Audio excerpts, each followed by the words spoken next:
Hello commandos, welcome to biomentors classes online. आप सभी लोग सोच रहे होंगे कि all of a sudden Amar sir यहाँ पर आए हैं और ये थोड़ा सा बैकग्राउंड थोड़ा सा अलग सा लग रहा है। आज सर का बोर्ड यहाँ पर दिखाई नहीं दे रहा है, सर ने माइक को टी शर्ट में भी नहीं लगा के रखा है। और तो फिर अमर सर कुछ ना कुछ डेफिनेटली नया आपके लिए लेके आए होंगे, इसीलिए अमर सर आए हैं। तो मैं आपको बताना चाहता हूँ, I am feeling very much proud, very happy to introduce our new faculty in physics, जिनके बारे में मैं आपको यहाँ पर बताना चाहता हूँ। He is the very senior faculty in physics, he is very renowned faculty in. Sir ने 1986 से पढ़ाना स्टार्ट किया है। आप समझ सकते हैं, तब मैं पैदा भी नहीं हुआ था। मतलब मेरी उम्र से ज़्यादा सर का फिजिक्स पढ़ाने का अनुभव रहा है। सर के बारे में मैं जितना बताऊं उतना कम ही है। सर बहुत ही एक्सपीरियंस्ड फैकल्टी हैं। सर के अंडर पढ़े हुए बहुत सारे स्टूडेंट्स एम्स दिल्ली से लेकर के इंडिया के तमाम बड़े बड़े गवर्नमेंट मेडिकल कॉलेजेस में पढ़ रहे हैं या पढ़ चुके हैं, अपनी एमबीबीएस कर चुके हैं, अपनी पोस्ट ग्रेजुएशन कर चुके हैं एंड अलग अलग बड़े बड़े पोस्ट पर बैठे हुए हैं। सर से पढ़े हुए बहुत सारे विद्यार्थी ऐसे रहे हैं जो आईआईटीज में पहुंचे हैं। सर ने 2 डिजिट रैंक्स प्रोड्यूस की हुई हैं, बहुत सारी 2 डिजिट्स रैंक्स प्रोड्यूस की हैं आईआईटी जेई जैसे एग्जाम में भी। तो इस बात से आप समझ सकते हैं। यदि मैं इन शॉर्ट कहना चाहूं तो सर ने मोर देन 1 लाख स्टूडेंट्स को अभी तक मेंटर किया होगा। कम से कम मैं बोल रहा हूं, कम से कम बोल रहा हूं। और उतनी ही संख्या में मैं ये कह सकता हूं कि सर के पढ़े हुए जो स्टूडेंट्स हैं वो आईआईटी जैसे प्रेस्टिजियस कॉलेजेस में, एनआईटी जैसे प्रेस्टिजियस कॉलेजेस में पहुंचे हैं। मेडिकल की फील्ड की बात करूं तो एम्स दिल्ली से लेकर के जितने एम्स, पुराने एम्स रहे हैं, पुराने गवर्नमेंट मेडिकल कॉलेजेस रहे हैं, वहां से उन्होंने अपनी एमबीबीएस की डिग्रियां हासिल की हैं, एमडी की डिग्रियां हासिल की हुई हैं। तो सर को पढ़ाने का वास्ट एक्सपीरियंस है। अब यदि मैं सर के बारे में पर्सनली बोलूं तो सर खुद भी एक एनआईटीएन रहे हुए हैं, नेशनल इंस्टीट्यूट ऑफ टेक्नोलॉजी। आप समझते हैं आईआईटी के बाद में जो सेकंड रैंक इंजीनियरिंग कॉलेजेस में जिनकी रहती हैं, मतलब सर एक बेसिकली सर क्या है, सर भी एक इंजीनियर हैं। तो आप देख रहे हैं कि फिजिक्स में धीरे धीरे हमारी टीम ग्रो करती जा रही है and all of them are engineers.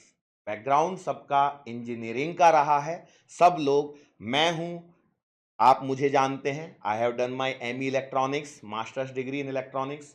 Javed sir again mechanical engineer, Shivam sir again mechanical engineer, and now we have one more senior faculty on the ground in our biomentors family, and he is also mechanical engineer. So all of you, welcome Amit Shukla sir, senior faculty physics, joining biomentors. Welcome Amit sir. Thank you. Welcome commandos. उम्मीद है आप अच्छा कर रहे होंगे और पढ़ रहे होंगे। अब मैं अपने बारे में उतना ज़्यादा क्या बोलूं, इन्होंने काफ़ी कुछ कह दिया है। तो मैं कुछ आपको बताना चाहता हूं। 1986 में मैंने पढ़ाना शुरू किया और एज ए कंप्लीट प्रोफेशन 1990 में मैंने एज ए कंप्लीट प्रोफेशन अपनाया। और all India rank 19th, 24, 25th, 51st, ऐसे ढेरों रैंक हैं जो हमने लगातार पढ़ा के दिए हैं। और उसके पीछे हमारा हाथ होगा, ये कहने के बजाय ये कहूँगा कि बच्चों का समर्पण ज़्यादा था। वो डिज़र्व करते हैं उस रैंक को। और आज मैं बहुत हर्षित हूँ कि मुझे एक और मौका मिल रहा है जिससे मैं भविष्य में जो लोग मेडिकल एंट्रेंस को पास करेंगे, नीट एग्ज़ाम को पास करेंगे और डॉक्टर्स बनेंगे, इससे अधिक हर्ष का विषय मेरे लिए नहीं हो सकता है। तो लगभग अगर मैं कहूँ, मुझे फिजिक्स पढ़ाते हुए 33 साल हो गए हैं, 37 ईयर्स हो गए हैं। और इस प्लेटफॉर्म पर कुछ नई चीज़ें हम लोग करने जा रहे हैं। जो हमारा क्वेश्चन बैंक है, हम ऑलरेडी बहुत अच्छा है, मैंने उसको पूरा अभी रिव्यू किया था, लेकिन हम चाहेंगे कि उस क्वेश्चन बैंक में कुछ और नए क्वेश्चंस जोड़ पाएँ जो आगामी नीट परीक्षाओं के लिए क्या होंगे, बहुत इम्पोर्टेंट होंगे। कुछ नए क्वेश्चंस, कुछ एक्सपेक्टेड क्वेश्चन, कुछ पैटर्न पर बेस्ड क्वेश्चंस और दूसरा हम बहुत ही जल्दी एक सीरीज़ शुरू करने जा रहे हैं, जिसमें हम हर चैप्टर को रिवाइज़ करेंगे कुछ नंबर ऑफ़ क्वेश्चंस के द्वारा। और ये मैं आपको विश्वास दिलाना चाहता हूँ कि ये सीरीज़ लगातार चलेगी, इसमें कोई भी ब्रेक नहीं आएगा। तो हम लोग कोशिश करते हैं यहाँ पर बायोमेंटर्स में कि हम बच्चों के लिए ज़्यादा से ज़्यादा क्या कर सकते हैं। सर मैं आपको बीच में थोड़ा सा टोकना चाहता हूँ। Extremely sorry for that, but जैसे सर आपने अभी ज्वाइन किया है हमारे साथ में, और आप हमारे साथ में जैसे ही जुड़ रहे हैं, तो मेरे लिए भी बहुत ही बड़े गर्व की बात है कि मैं आप जैसे बहुत ही सीनियर फैकल्टी के अंडर में मतलब आपके साथ में मैं यहाँ पे रहूँगा। तो मैं आप लोगों को सबको बताना चाहूँगा, देखो हम हमारी टीम को बढ़ा रहे हैं। एंड सबसे इम्पोर्टेंट बात, आपका जो सिलेबस चलने वाला है, उस सिलेबस में कहीं कोई काट-छाँट वगैरह नहीं है। हम लोग जो पहले से आपको पढ़ा रहे थे, वो सभी की सभी लोग यहीं पर मौजूद हैं। ऐसा नहीं है कि कहीं आप अपने दिमाग में कुछ नया ही ख़याली पुलाव पकाने लग जाओ, ऐसा कुछ भी नहीं है। हम टीम को एक्सपांड कर रहे हैं, और हम विश्वास करते हैं, बायोमेंटर्स का हमेशा से विश्वास रहा है कि जो फैकल्टी एक्सपीरियंस के साथ में आती है, अनुभव के साथ में आती है, अपना अनुभव जो लेकर आती है, वो अनुभव हमेशा से सभी के लिए हेल्पफुल रहता है। एज अ स्टूडेंट भी हेल्पफुल रहता है, और हम सब लोग मिलके जब एक एक्सपीरियंस लोगों की टीम बनती है, तो आपस में नए क्वेश्चन जब डिस्कस होते हैं, तो उससे नई चीजें भी निकल के आती हैं, और वो हमेशा स्टूडेंट के लिए बेनिफिशियल रहता है। तो ये एक पॉइंट है जो मैं आपको बताना चाहता हूं। हमारी टीम में मैं अभी अमर सर, मैं तो हूं, मेरे साथ में जावेद सर और शिवम सर भी कंटिन्यू हैं। ऐसा मत सोचना कि पता लगा कि सर एक नए सर आ रहे हैं तो आप में से कौन जा रहा है। कोई जा कहीं नहीं रहा है। बायोमेंटर से जाने वाले लोग नहीं होते हैं। अब किसी को जाना होता है, उसको रोक नहीं सकते, वो अलग बात है। लेकिन मोस्टली आप देखेंगे बायोमेंटर से जुड़ा हुआ हर व्यक्ति लगातार जुड़ता ही रहता है, यहां से जाता जनरली कोई नहीं है, अनलेस एंड अनटिल अब किसी की कोई पर्सनल प्रॉब्लम हो, वो एक अलग मुद्दा है। लेकिन पढ़ाने के उद्देश्य से जो एक बार जुड़ गया है बायोमेंटर्स, तो बायोमेंटर्स ऐसा प्लेटफॉर्म है जहां पर इनकमिंग की ही सुविधा है, आउटगोइंग रेयरली है। रेयरली है, वो भी सिर्फ और सिर्फ पर्सनल प्रॉब्लम्स के कारण ही।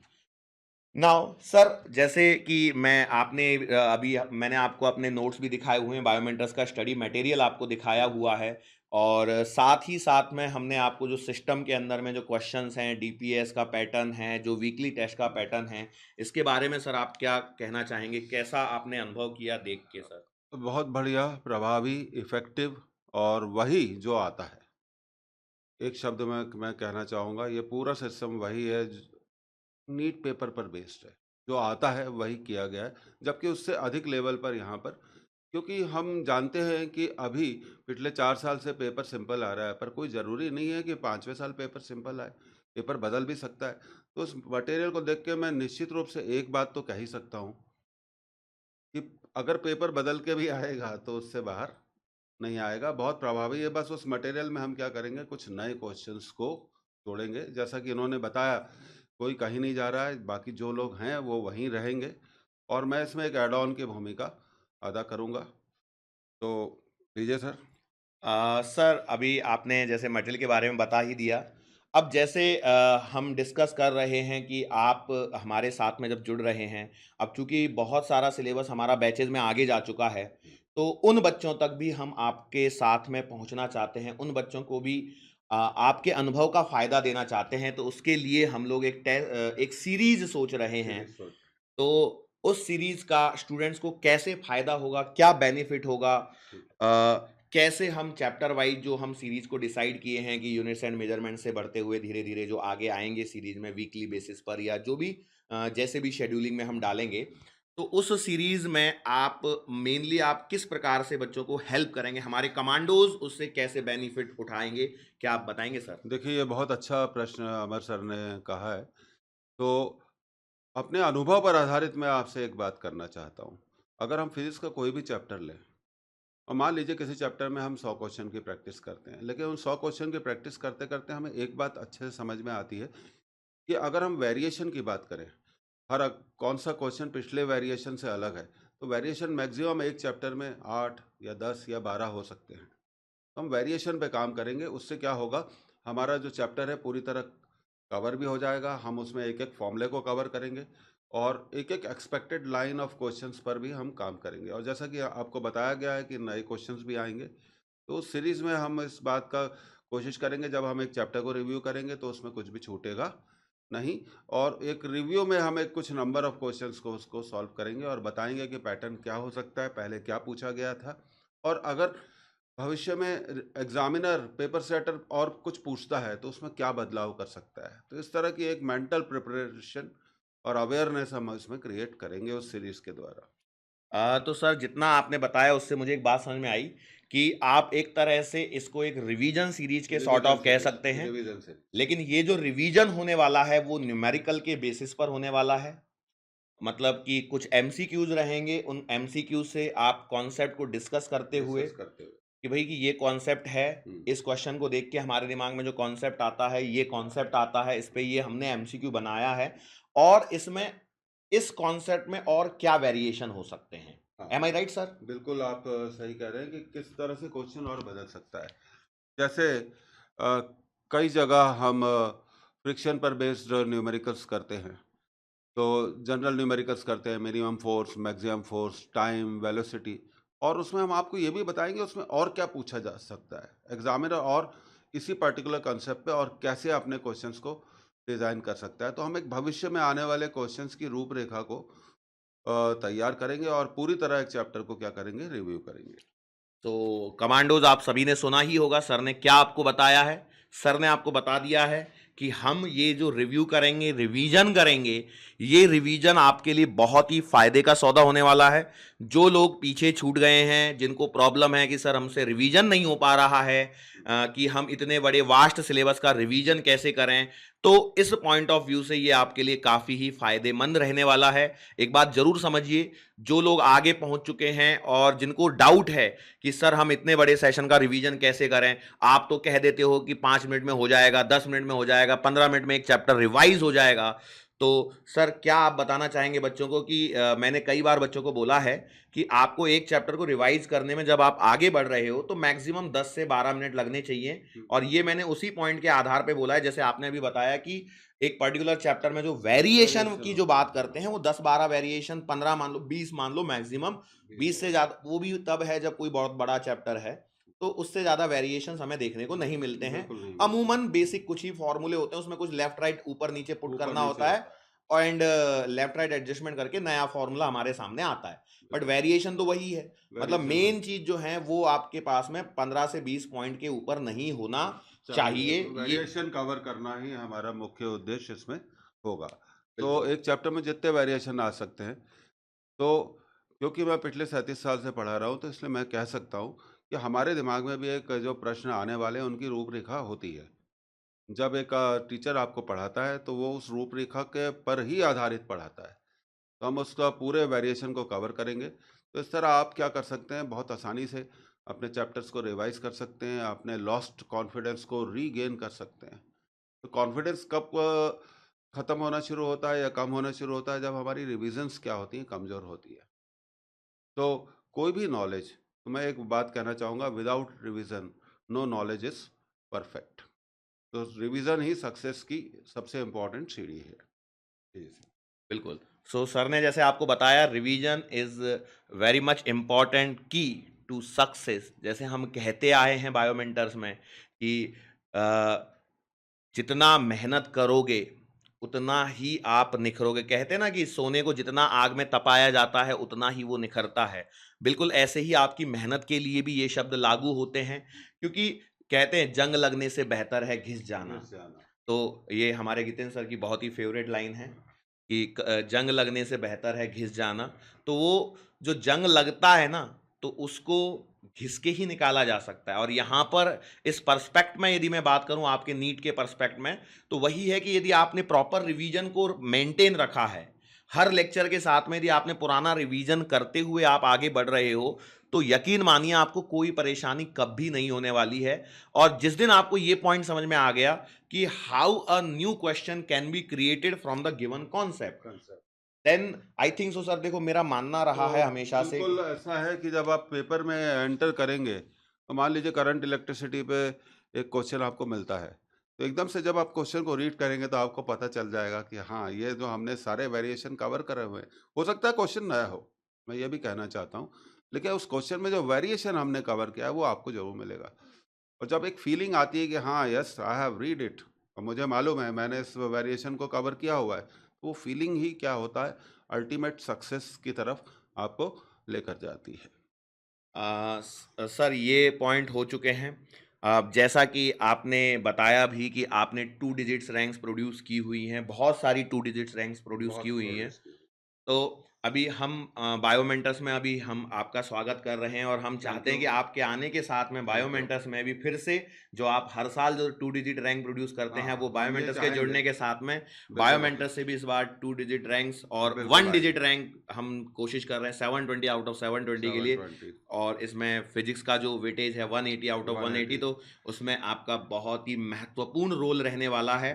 And all commandos remember this thing, Biomentors में फैकल्टी इंट्रोड्यूस जब करते हैं तो हम पूरा ध्यान रखते हैं कि नचनिए या गवैये नहीं बुलाए जाते हैं। यहाँ पर एक टीचर बुलाया जाता है, एक शिक्षक बुलाया जाता है, एक गुरु को बुलाया जाता है, जो आपको नीट में क्या आने वाला है वो तो पढ़ाएगा ही पढ़ाएगा, उसके साथ में आपकी मॉरल वैल्यूज जो हैं, जो नैतिक शिक्षा की जो जिम्मेदारी है, वो भी बायोमेंटर्स में बखूबी निभाई जाती है। Because you are a commando and commando always be in a discipline, commando हमेशा एक डिसिप्लिन में रहता है। और ये जो डिसिप्लिन है, यही आपको आगे बढ़ाने के लिए इम्पॉर्टेंट है। बायोमेंटर्स का शेड्यूल बहुत हार्ड है, मैं मानता हूं, पर ये क्यों हार्ड है? क्योंकि आपको एक कमांडो लाइक ट्रेनिंग बायोमेंटर्स में दी जाती है। हम यूं ही नहीं कहते लोग कि बायोमेंटर्स है तो भरोसा है। क्यों? क्योंकि बायोमेंटर्स ने अपने आप को लगातार इतने सालों से प्रूव किया है। हर साल आप क्वेश्चन पेपर को उठा के देखिए, सारा का सारा question as it is, as जैसा इट हम इज। कहते हैं कि भैया ये आएगा इसको करके जाना, वही चीजें आती हैं। और लेकिन अभी हमारे साथ में अमित शुक्ला सर, अच्छा मैं सर का नाम एक बार और बता दूं आपको, अमित शुक्ला सर हमारे साथ में जुड़े हैं, मैकेनिकल इंजीनियर हैं। एंड 37 ईयर से अमित सर फिजिक्स पढ़ा रहे हैं और अमित सर के का पढ़ाने का वास्ट एक्सपीरियंस है, इसका हम लोगों को फ़ायदा लेना है, इनके अनुभव से हमें चीज़ों को सीखना है। तो इस बात पे ध्यान रखें। मैं जानता हूँ आप में से कई लोग मंद ही मंद मुस्कुरा के कह रहे होंगे कि एक और सीनियर फैकल्टी हमारे साथ में जुड़ चुकी है, और सर सारे सीनियर फैकल्टी को ही आप क्यों जोड़ना पसंद करते हैं? तो उसका जवाब भी मैं आपको दे दूं। सर मैं चाहता हूं कि इस सवाल का जवाब आप दीजिए कि क्यों बायोमेंटर्स में सभी लोग सीनियर लोग हैं, जैसे संजय सर हैं आप जानते हैं, हाँ, या जावेद सर हैं आप जानते हैं। चलो मुझे छोड़ दो, मैं तो बच्चा हूं अभी। जितेंद्र सर हैं, आप हैं, सभी सीनियर लोग ही हमारे साथ जुड़ रहे हैं। इन सीनियरिटी का क्या फ़ायदा मिलता है या क्यों ऐसा होता है, बताएंगे सर आप? देखिए क्या होता है जब एक फैकल्टी पढ़ाना शुरू करता है तो वो सिर्फ पढ़ाता है, कम से कम 15 साल उसको लगते हैं इस बात को समझने के लिए कि वो जो पढ़ा रहा है वो परीक्षा के लिए कितना उपयोगी है। तो मिनिमम 15 साल के एक्सपीरियंस के बाद ही एक फैकल्टी को समझ में आने लगता है कि उसको अपने लेक्चर्स को कैसे डिलीवर करना है। तो एक एक्सपीरियंस फैकल्टी ही इन सब चीज़ों को कर सकता है। और इन्होंने बोला कि ये बच्चे हैं, ये बच्चे नहीं हैं, ये जो आप पूरा सिस्टम देख रहे हैं इनके द्वारा ही बनाया गया है। तो ये भी बहुत अनुभवी है, हम सब लोग साथ रहेंगे, कोई भी अलग नहीं हो रहा है, तो इस बात का आप ध्यान रखिए। हाँ, ये तो खैर ठीक है। मेन बात याद रखिए, टीम बढ़ती जा रही है बायोमेंटर्स में। आप जो जिन्होंने हमें देखा है वो जानते हैं कि बायोमेंटर्स की शुरुआत गितेन सर ने करी, उसके बाद में धीरे धीरे टीम बढ़ती चली गई। कहते हैं ना, लोग मिलते गए और कारवां कारवां बनता बढ़ता चला गया। तो उस प्रकार से बायोमेंटर्स की टीम धीरे धीरे ग्रेजुअली इंक्रीज हो रही है। हर सब्जेक्ट में नए लोग धीरे धीरे हम जोड़ रहे हैं, एंड अपनी टीम को इंडिया की सबसे स्ट्रांग टीम हम बनाकर ही यहाँ पर रहेंगे। और जब हमारी टीम सबसे स्ट्रांग टीम है, तो इसका मतलब ये है कि नीट में सिलेक्शन भी यहीं से होगा। नीट के लिए बायोमेंटर से बेहतर और कुछ कुछ भी भी नहीं। नहीं। तो मैं एक बार कहना चाहूँगा कि कभी कभी जी जलाने से जिंदगी रोशन हो जाती है। So wish you all the best बेटा for your NEET exam. And मिलते हैं सेशन में, जब हम आपके साथ में अमित शुक्ला सर आपको जब सेशन प्रोवाइड करेंगे उस सेशन में आप अमित शुक्ला सर से आप पढ़िए और अमित शुक्ला सर के अनुभव का फायदा लीजिए। So thank you so much. Thank you.